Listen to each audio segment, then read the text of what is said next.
I believe that this was the first, but certainly it will not be last case that we will need the help of Europol. The threat always stays high when it comes to violent right-wing extremism and right-wing terrorism. And yes, absolutely, we, together with our partners, fought several attacks already. You will not read them on the news, you will not hear anything about it. I think the biggest danger is the difficulties in detecting if someone is producing a 3D weapon by law enforement. Welcome to the Europol Podcast, the official podcast of the EU Agency for Law Enforcement Cooperation.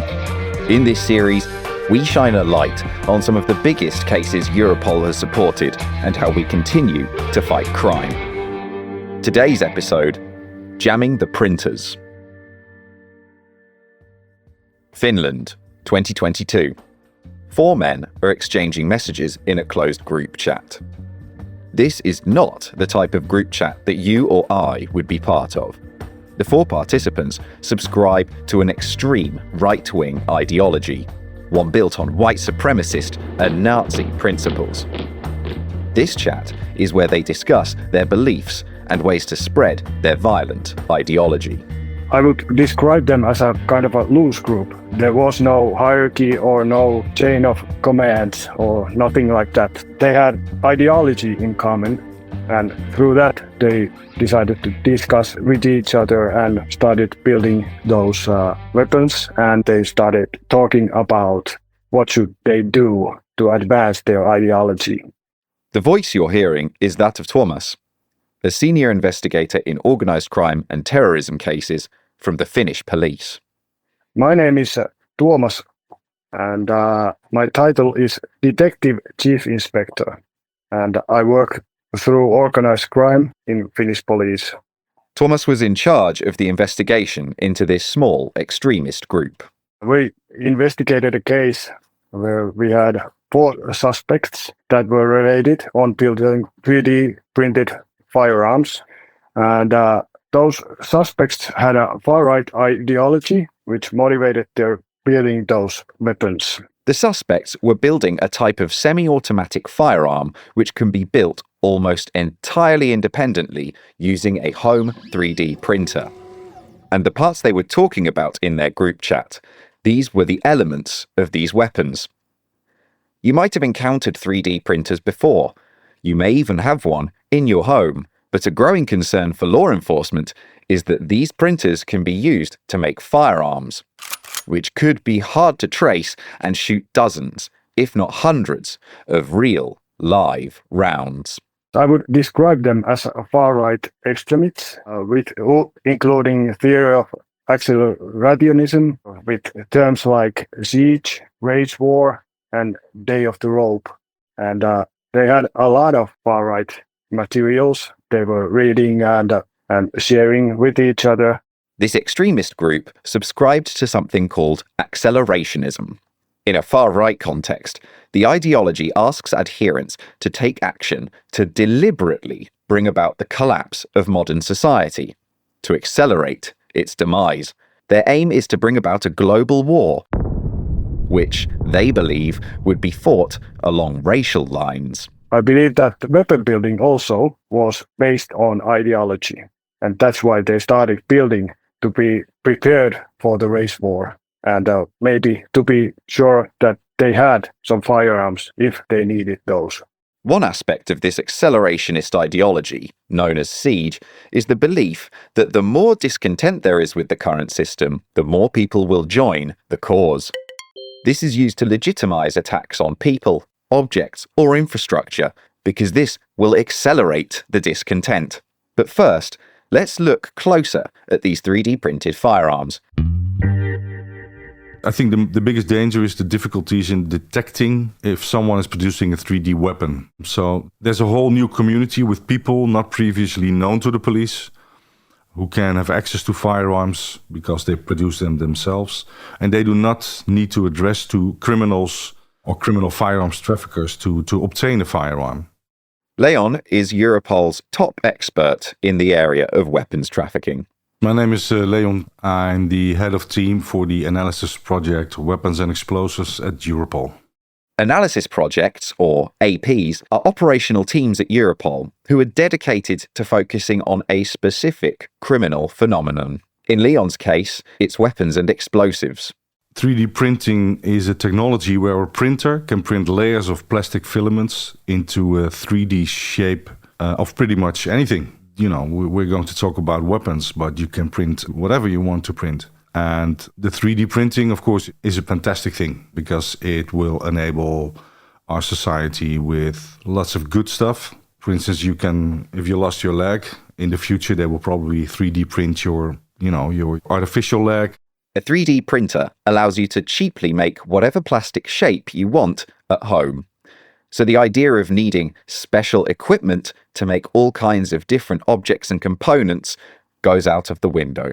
It's relatively cheap to 3D print because the computer and the printer understand exactly what they need to print, the size, the shape. And when you look at conventional machinery, you need to, set them. You need to have special machinery to produce something, to make a 3D object.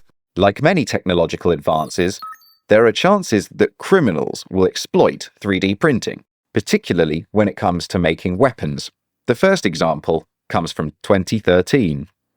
I got acquainted with the 3D printed Liberator. That was around, I think, 2013, when this American guy presented a single-shot pistol which was fully 3D printed, with the exception of a firing pin, for which a simple nail could be used. So the rest was all plastics, except for the ammunition. Before the Liberator, there was actually no awareness in law enforcement that this 3D printing could ever be used to produce lethal weapons. A single-shot pistol isn't exactly a fearsome addition to the criminal arsenal. What's more, the Liberator was a pretty low-quality firearm. It was fairly unreliable. The plastic could shatter and explode when you tried to fire a cartridge from it. So potentially more danger for the user rather than the intended target. So, they just stuck to the conventional weapons at that time. However, law enforcement took the threat very seriously. This Liberator was actually a wake-up call because in the post-9/11 era, there was much fear that this 3D printed plastic weapon that could be used by terrorists, for instance, to easily enter buildings or airplanes and to do their assaults. So that's when monitoring of this threat started.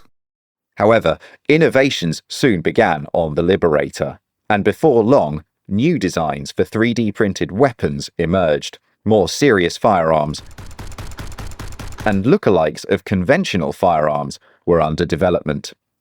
And then things changed. In 2019, a right-wing extremist in the German town of Halle attacked a synagogue in a shooting. He carried 5 firearms with him, and one of those had 3D printed elements. He was aware that the quality of his design was pretty poor, so although fully loaded, he never used his gun. At the assault, in the end, he probably took it as a backup, but it was actually the first time when there was a serious incident where someone carried a 3D printed gun, at least a partially 3D printed gun. Law enforcement's job is to scan the horizon for emerging threats, and the Halle synagogue shooting made the world of 3D weapons very real for law enforcement. It was around the same time that the first semi-automatic firearms, almost entirely made with a 3D printer, were developed. These models are widely regarded as the most effective and deadly of 3D printed weapons designs. Reliable, tough, and looking very similar to a conventional firearm, some designs are world famous. So the large interest this community showed into manufacturing their own weapons, this caused an increasingly enthusiastic online community. Not only wanting to produce, but also to design new types of 3D weapons. And that's when, the rest is history. Now we're in the middle of it. The application of 3D printed weapons extends beyond making firearms. There are also designs for parts that modify regular firearms. And some of these are just as dangerous as building a weapon from scratch. I will give the example for the United States, where you can have a semi-automatic rifle, for instance, and specifically the most popular one, the AR-15. There was a little, let's say, device which you can then, after 3D printing, just assembling your rifle. And then it will change indeed from a semi-automatic to an automatic. If you aren't into firearms, let me explain what this means. A semi-automatic weapon fires a shot every time the trigger is pressed. An automatic weapon will keep firing shots while you hold down the trigger. So automatic weapons have a much faster rate of fire, which is especially deadly when the weapons are deployed by terrorists or in other criminal contexts. In most jurisdictions, automatic weapons can never be sold commercially, hence the need for these modifications. And of course, it has greater power when the weapon is automatic. In the end, it's a more dangerous weapon. So how is this 3D printing technology changing the world of firearms cases for agents like Leon? Harder to trace, constantly changing designs, and a mix of mods and full weapons means there are all kinds of new threats to consider. And it's not going to break the bank either. You can buy a 3D printer for €250, which is absolutely fine to produce your own firearm, no problem. The technology is limited though. There are several challenges in getting it to work, and then there's the matter of finding metal bullets and gunpowder to actually shoot. Yeah, well, we have seen 3D printed ammunition, but it's not completely 3D printed. Of course, a plastic bullet will not reach its goal. It will probably melt during its travel towards the goal or the target, or even the ammunition might not work and explode in the gun. There will be some issues. But we see, for instance, for the 3D printed guns, indeed, that they are still using conventional ammunition. So I asked Leon what he thinks of 3D printed firearms today. Are they likely to replace conventional firearms for organized crime? I can give a short answer to that. We have some, but little information on the use of 3D weapons in criminal context. I cannot say any more about that, I think. And although we are aware that they are illegally trafficked, the larger organized crime gangs, which we're focusing on at Europol, of course, they still prefer the conventional firearms so far. I'm not saying that it's not happening that criminals produce and use these weapons, for instance, in the drug scene, but for now, like I said, the bigger OCGs, they prefer the conventional ones. So 3D printed weapons, when it comes to crime, are more suited to the needs of terrorists than, say, typical organized crime groups. They just aren't reliable enough for the types of groups that regularly need to show force against rivals. At least, not yet. However, for a one-off extremist attack, a 3D printed weapon is likely a more suitable choice. It's harder to trace, doesn't cost much, and there's no need to try and befriend an arms trafficker who may not sympathize with your plans for starting a race war and bringing society down. Let's go back to Finland and find out how Tuomas took action against the terrorist cell we were listening in on at the start of the episode. The extremist group in Finland followed the logic we just discussed and were mainly producing their own weapons instead of trying to buy conventional firearms illegally. And so the 4 members had individual roles to this end. There were 4 suspects. They had different types of roles, where one was building, the other took part in getting the RR-15 launching mechanisms. Third was using the firearm and participating on dialogue, and the fourth was supplying ammunition, rifle, and participating on dialogue. I would describe the fourth person sort of a father figure when it comes to planning different types of actions, for example, towards their ideological enemies. And what was the nature of the conversation between these 4 extremists?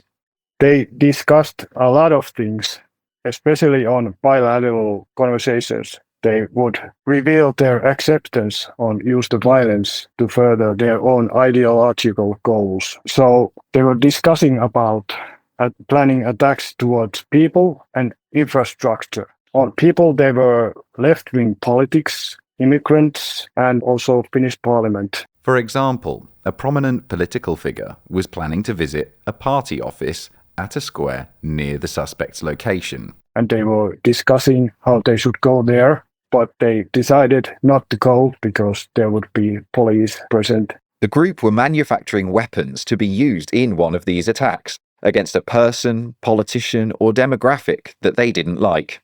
As well as human targets, they also discussed infrastructure targets too.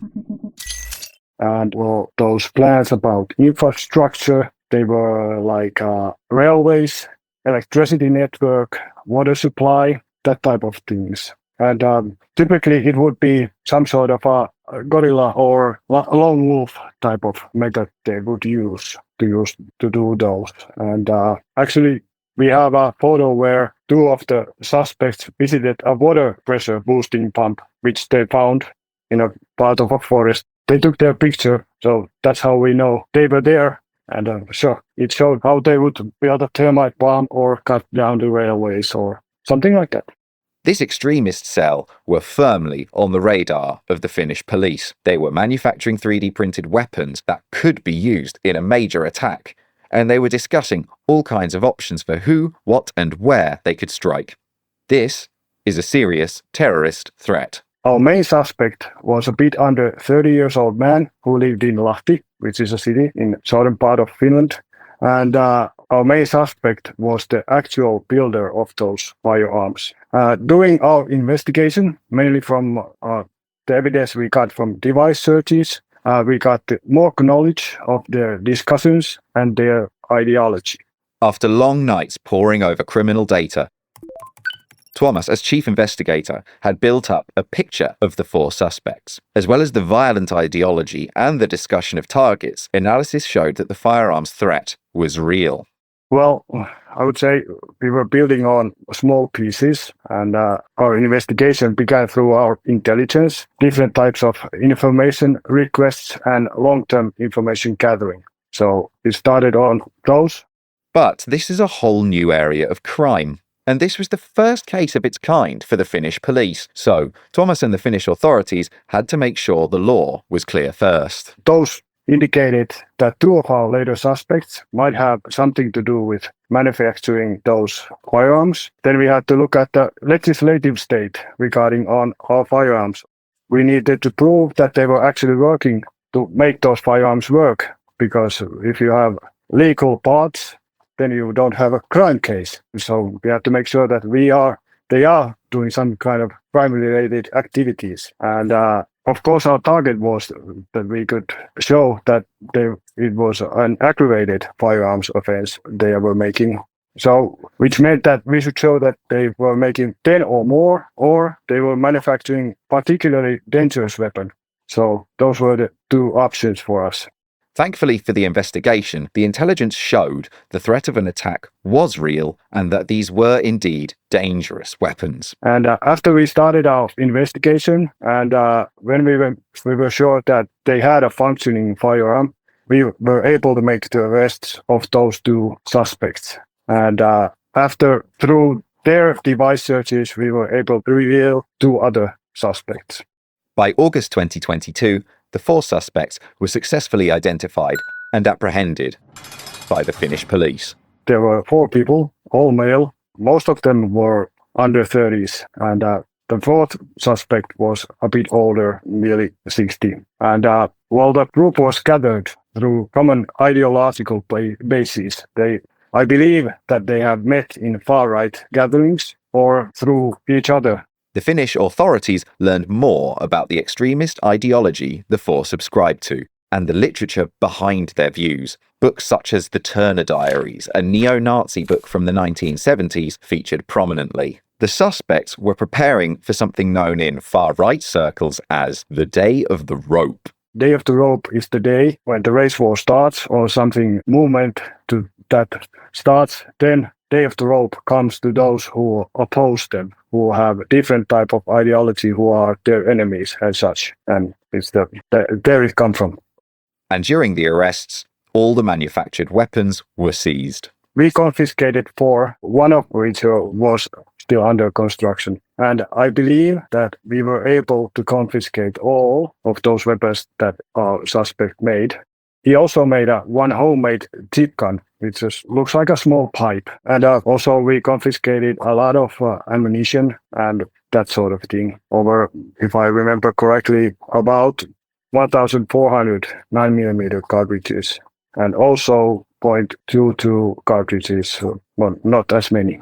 There was one classic firearm, a rifle with some rounds, but the rest of the seized weapons were homemade, 3D printed firearms. The 4 men had the capability and the extremist ideology to carry out a horrific attack on innocent civilian targets. And this is where the case would end, but one of our would-be terrorists had other ideas. Also, this case was kind of a two-part investigation because our first case where I was leading the investigation had a continuation because our main suspect continued building weapons basically right after the release from our first pre-trial investigation. You'd think if you were arrested for planning a terror attack and building illegal firearms in your home, you'd give up. But the main suspect wanted to keep printing and sharing far-right material, even while they were on release, pending trial for their first round of crimes. He even entered satanic forums, moving on to even more extreme literature than he'd been looking at before. That suspect continued sharing ideological material online, some of them public and some of them on closed groups. But the main thing was he ordered a new 3D printer, educated himself more on 3D firearms, and continued manufacturing those weapons. This time he was building his own model, which was his version of full automatic firearm. And he was taken into custody again before he was able to complete that full automatic model firearm. The suspect was so radicalized, so desperate to continue planning for their deluded fantasies about the day of the rope that they kept going. They were even making their own 3D printed weapon designs. This led to further charges, and eventually all 4 suspects were sent to trial and sentenced. Our investigations led to the conviction of 3 suspects on terroristic offenses. And this is the first case in Finnish crime history for a terroristic offense related on far-right ideology and extremism. 3 of the 4 men were sentenced for terroristic offenses, and one of them also got hit with the firearms offenses. The main suspect was jailed for a little over 3 years, with the accomplices receiving slightly shorter sentences. And where was Europol in all this? Well, Europol came to investigate this. They offered us help and we were glad to take it. And especially on analytics and international information sharing and gathering those informations. Did our suspect have any international counterparts or friends abroad? So in that specific, Europol was very much help to us. And it was a pleasure doing business with Europol, and I believe that this was because this was the first, but certainly it will not be last case that we will need the help of Europol. Well, prior to my time at Europol, I was working for the special units in Belgian Federal Police. I started my police career in 1995, so actually talking to a very old man here. The European Counter-Terrorism Centre, one of Europol's 5 operational directorates, looks at all kinds of extremism. My name is Allan. I'm a senior specialist and I'm in charge of the team who's working exclusively on violent right-wing extremism and right-wing terrorism. When a right-wing terrorism case, like this Finnish one, comes to Europol, Allan and his team will be the ones ready to take it on. Allan's portfolio also covers extremism that falls under left-wing, animal rights, incels, and groupings like that. For the Finnish case, Allan's team in ECTC, the Counter-Terrorism Centre, worked in partnership with the IRU, the Internet Referral Unit. You might remember them from our earlier episode, targeting online terrorist propaganda. Go listen to it if you haven't already. Actually, it is the EURU who is responsible for initiating this investigation because they monitored terrorist content online, and they were also notified by a third partner that there was a suspicious profile. The IRU monitors the web for extremist content that should be removed, things that glorify violence, the most serious kinds of content. They then make referrals to the host or the online service provider, who act on the referral and remove the content. And the IRU found content being posted by one of the Finnish suspects. And because they are responsible for the referrals, so they take off the content because it's terrorist content, and they identify the suspect residing in Finland. So they send out Siena to Finland if they were allowed to take this content offline. And that's where the weapons came in. Finland replied to the Siena request from EURU that they had an ongoing case on this specific person of interest residing in Finland. What was so interesting about this case is that this user on this platform was disseminating manuals on how to manufacture 3D printed weapons. Allan and his team got to work supporting the Finnish authorities. So Finland sent us the suspects and they provided us the selectors. So what they do is they give us the names of the people of interest, as much as selected as possible. So it can go from user accounts to telephone numbers to email accounts, whatever is needed. And then they request us to cross-checks. These cross-checks were done by our analyst who already left, which I still look up to. He was also from Finnish background.